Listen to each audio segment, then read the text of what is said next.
Hello and welcome back to the Gaming 5. Uncharted 4 actually makes a pretty good girlfriend simulator. Okay, not really, but if you missed my Uncharted Elena girlfriend simulator video, it might just provide you with some relationship tips.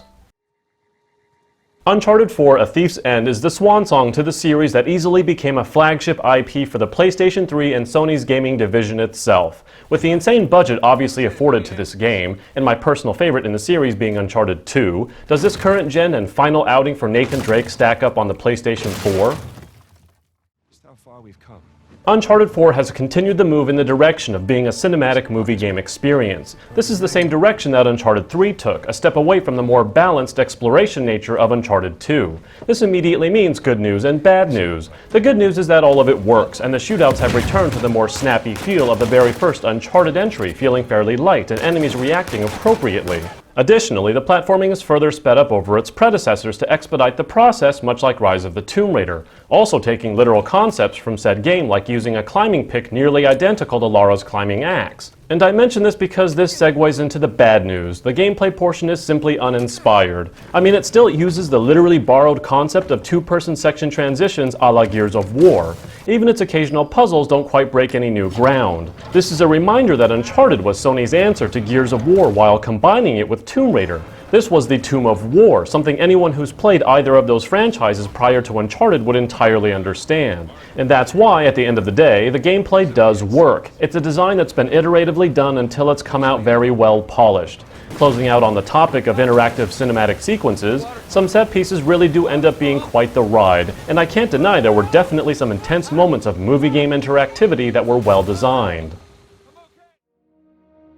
While the credits rolled about 10 hours later, some things were done in an effort to give a person a reason to go back. One of them are some quasi-open areas to explore, and as always, this targets the collectathon nuts with plenty of little trinkets. What really adds some hours, though, is the multiplayer suite. While it suffers being based off the uninspired core gameplay design, being essentially a more loose version of Gears of War multiplayer with people swinging around like monkeys, it's a lot deeper than it initially looks, with plenty of unlocks, mods, perks, etc. to keep you occupied for easily another chunk of double-digit hours. I found myself continually returning to it, and you might too if you give it a chance.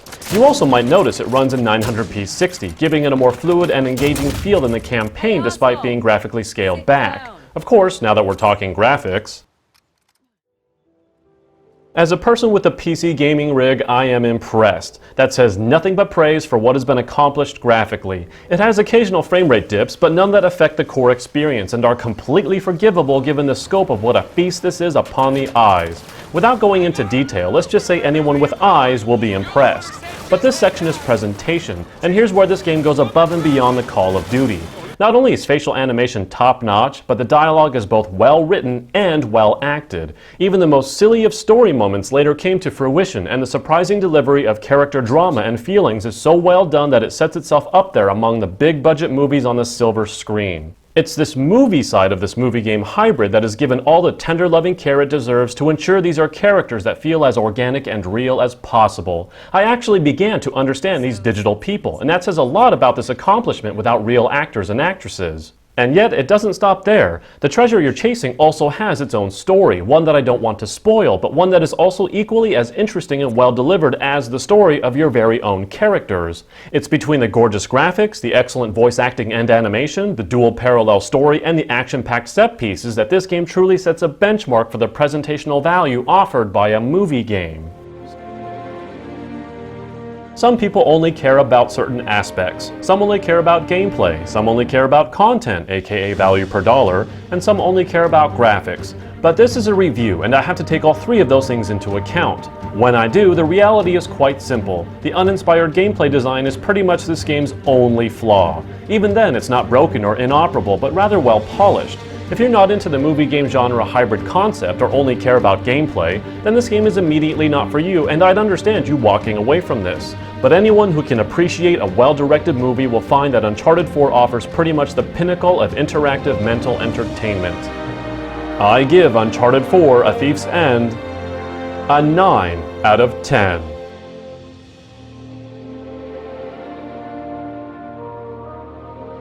That's it for today. See you next time on the Gaming 5.